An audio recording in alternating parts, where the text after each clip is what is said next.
Judson രാവിലെ തന്നെ ജോലിക്ക് പോകാൻ ഇറങ്ങുകയാണേ. അപ്പോൾ അതിന് മുന്നായിട്ട് കുരിശ് വരച്ച് പ്രാർത്ഥിക്കുമ്പം അതിൻ്റെ ഒപ്പം വെഞ്ചരിച്ച എണ്ണ ഞാൻ നെറ്റിയിൽ കുരിശിട്ട് കൊടുക്കും കേട്ടോ. ജൂഡ്സൻ്റെ ചെറിയൊരു മറവിയുടെ അസുഖമുണ്ട്. അതിനെക്കുറിച്ചൊക്കെ വിശദമായിട്ട് ഞാൻ പിന്നീട് എപ്പോഴെങ്കിലും പറയാം. പോകാനിറങ്ങുമ്പം ഇതുപോലെ അല്പനേരം നിന്ന് പ്രാർത്ഥിച്ച് എല്ലാ രൂപങ്ങളും മുത്തി അമ്മേടെയും അപ്പൻ്റെയും ചേട്ടൻ്റെയും ഒക്കെ ഫോട്ടോയൊക്കെ മുത്തിയിട്ട് പോകുന്നതാണ് ശീലോട്ട. അങ്ങനെ ചെയ്തില്ലെങ്കിൽ തിരിച്ച് കയറി വന്ന് വീണ്ടും അതൊക്കെ ചെയ്തിട്ടേ ഇറങ്ങുള്ളൂ. അതാണ് പുള്ളിക്കൊരു കോൺഫിഡൻസ് കിട്ടുള്ളൂ.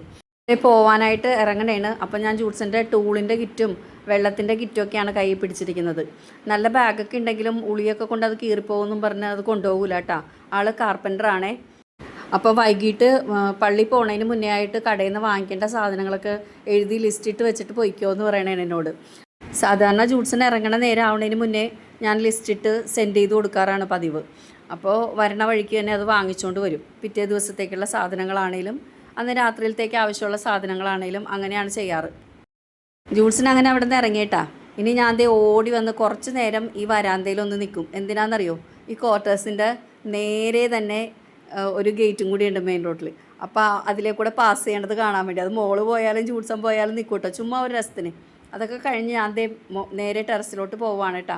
അപ്പോൾ ദേ സൺഷെയ്ഡിൽ നമ്മുടെ വിങ്കാറോസും മറ്റേ 10 മണി ചെടിയും കൂടി ഒരുമിച്ച് വെച്ചിരിക്കുന്നതിൽ മുട്ടൊക്കെ ഉണ്ടായിട്ടുണ്ട്. വിങ്കയിലും മുട്ടുണ്ടായിട്ടുണ്ട്. അതുപോലെ നിറയെ റൂട്ട്സൊക്കെ വന്ന് ഭയങ്കര ഹാപ്പി ആയിട്ടാണ് ഞാൻ. മോളിൽ ചെന്ന് നോക്കിയപ്പോഴേക്കും ഒന്നിലും വെള്ളമൊന്നും കിട്ടിയിട്ടില്ല. അതുപോലെ നമ്മുടെ സ്പൈറൽ ഗാർഡനൊക്കെ നല്ല ഉഷാറായിട്ട് നിൽപ്പുണ്ട് കേട്ടോ ആ ചെടികളൊക്കെ. അതുപോലെ ഇതിലൊക്കെ ഈ പൂവിൻ്റെ പേര് എനിക്കറിയില്ല, നിറയെ പൂവുണ്ടായിട്ടുണ്ട്. ബൊഗെയിൻവില്ലയിലാണെങ്കിൽ വെള്ളം വീണിട്ടേ മഴ വീണിട്ട് തളർന്ന് കെട്ടിക്കിടക്കുവാണേ. ഡയാന്തസിലൊക്കെ ഇഷ്ടംപോലെ പൂവുണ്ടായിട്ടുണ്ട് കേട്ടോ. എല്ലാം ഭയങ്കര സന്തോഷമുള്ള കാഴ്ചകളാണ് കേട്ടോ. അപ്പോൾ ഞാൻ ഈ ബൊഗെയിൻവില്ല രണ്ടും ഇങ്ങനെ കുത്തി വെച്ചിട്ടുണ്ടായിരുന്നേ, പ്ലാസ്റ്റിക് കവറൊക്കെ ഇട്ട് മൂടിയിട്ട്. അപ്പോൾ 2 കൊമ്പ് വീതം വെച്ചിട്ട് ഒരു കൊമ്പ് പൊടിച്ചിട്ടുണ്ട് കേട്ടോ. ഒരു കൊമ്പിൽ പൊടിപ്പ് വന്നിട്ടില്ല, വരുമെന്ന് വിചാരിക്കണം.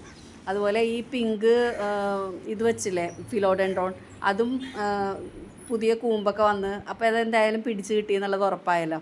പിന്നെ എനിക്ക് പിടിപ്പത് പണിയുണ്ട് കേട്ടോ. ഇന്ന് രാവിലെ എണ്ണ കാച്ചാനുണ്ട്. അപ്പോൾ എണ്ണ കാച്ചാനുള്ള വേപ്പിലയും ഇത് കയ്യുണ്ണിയും കുറച്ച് കിട്ടിയുള്ളൂ. 2 സമാസമം വേണ്ടതാണ്, കുറച്ച് കിട്ടിയുള്ളൂ. എന്നാലും ഉള്ളത് വെച്ചൊക്കെ അഡ്ജസ്റ്റ് ചെയ്യാമെന്ന് കരുതിയിട്ട് ഞാൻ എണ്ണ കാച്ചാനുള്ള ഇലകളൊക്കെ അടർത്തിയെടുക്കുകയാണ് കേട്ടോ. അപ്പോൾ അതിൻ്റെ ഒപ്പം കുറച്ച് ഉള്ളിയും കൂടി ഇടും. പിന്നെയും കുറച്ച് സാധനങ്ങളൊക്കെ ചേർക്കും. അതെന്തൊക്കെയാണെന്നുള്ളതിന് ഞാൻ എണ്ണ കാച്ചുന്നതിൻ്റെ ഒരു വീഡിയോ നേരത്തെ അപ്ലോഡ് ചെയ്തിട്ടുണ്ട്. അപ്പോൾ ആവശ്യമുള്ള ആൾക്കാർ, താല്പര്യമുള്ള ആൾക്കാർ ആ വീഡിയോ ഒന്ന് പോയി കണ്ടു നോക്കണം കേട്ടോ.